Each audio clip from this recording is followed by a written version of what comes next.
সাংবাদিক দম্পতি সাগর রুনি হত্যার বিচারের দাবিতে বৈষম্য বিরোধী সাংবাদিক ঐক্যের মানববন্ধন। দ্রুত এ দম্পতি হত্যার বিচার নিশ্চিত করে দেশের আইনের শাসন প্রতিষ্ঠার দাবি সাংবাদিকদের।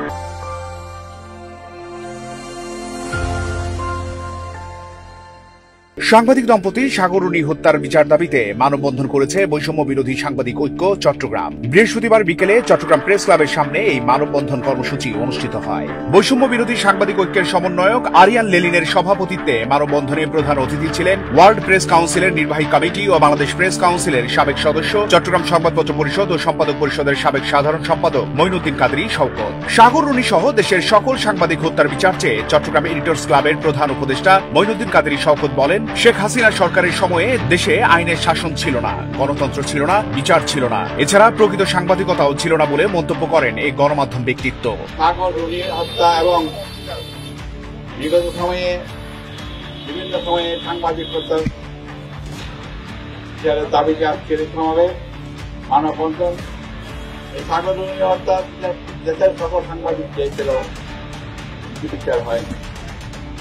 এটা সময় নেওয়া হয়েছে 27 বার, কিন্তু চার্জশিট দাখিল করা হয়।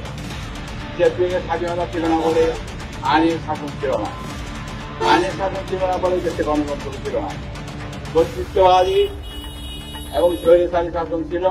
বিশেষ অতিথির বক্তব্যে চট্টগ্রাম এডিটর্স ক্লাবের সহসভাপতি এম আলী হোসেন সাংবাদিক দম্পতি সাগর রুনি হত্যার বিচার দাবি জানান। পাশাপাশি তিনি চট্টগ্রাম প্রেস ক্লাবের অতীতের কার্যক্রম নিয়ে প্রশ্ন তোলেন। এ সময় তিনি চট্টগ্রামের সকল সিনিয়র সাংবাদিকদের সঙ্গে একসাথে বসে আলোচনার মাধ্যমে সাংবাদিকদের মধ্যে চলমান সংকটের সমাধানের আহ্বান জানান। না হলে সাগর রুনি হত্যার বিচার হবে না। আমরা যারা সিকিউরিটি আইনের মামলায় জর্জরিত হয়ে আছি, মানহানি মামলায় জর্জরিত হয়ে আছি, এটার পিছনে কারা জড়িত আজ আপনাদের তাদেরকে খুঁজে বের করতে হবে। এটা যদি করা সম্ভব হয় তাহলে সকল সাংবাদিকেরা নিরাপদ হবে।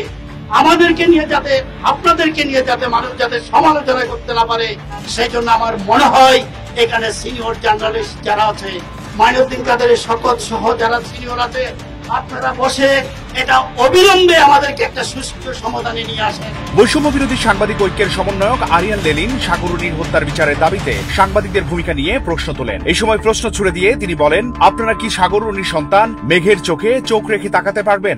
আমি এসেছি আপনাদেরকে একটি প্রশ্ন করতে। সেই প্রশ্নটি হলো, সাগর রুনির সন্তান মেঘের চোখে চোখ রেখে আপনারা তাকাতে পারবেন কিনা? আমি সাংবাদিক সমাজকে প্রশ্ন করতে চাই, তাদের কাছে প্রশ্ন করতে চাই, সাগর রুনি হত্যার দায়, সাগর রুনি হত্যার পর বিচারের নামে যে প্রহসন, যে কালক্ষেপণ, তার দায় আপনারা এড়াতে পারেন কিনা? আরিয়ান লেলিনের সভাপতিত্বে মানববন্ধনে সঞ্চালনা করেন বৈষম্য বিরোধী সাংবাদিক ঐক্যের সমন্বয়ক সাংবাদিক মোহাম্মদ গিয়াসউদ্দিন লিটন ও শফিকুর রহমান। মানববন্ধনে বক্তব্য রাখেন চট্টগ্রাম রিপোর্টার্স ইউনিটির সভাপতি ও দৈনিক ভোরের ডাকের ব্যুরো প্রধান কিরণ শর্মা, ডেইলি কমার্শিয়ালস টাইমের সম্পাদক সুজিত কুমার দাস, চট্টগ্রাম মেট্রোপলিটন সাংবাদিক ইউনিয়নের সদস্য কামরুল হুদা, কামাল পারভেজ, মোহাম্মদ রফিকুল ইসলাম, মোহাম্মদ মাসুদ পারভেজ, হুমায়ুন কবির, শহীদুল ইসলাম, ইসমাইল ইমন, এম আর তাওহিদ, ইমতিয়াজ ফারুক, ফজলু আজাদ চৌধুরী সহ বিভিন্ন সাংবাদিক সংগঠনের নেতৃবৃন্দ। আমার কথা ঠিক না, একটা হলো সাগর রুনি হত্যার বিচার দাবি, সাথে সাংবাদিকতাদের বিচার দাবি। আরেকটা হচ্ছে এটা আমাদের সাংবাদিকদের আবাসঘর।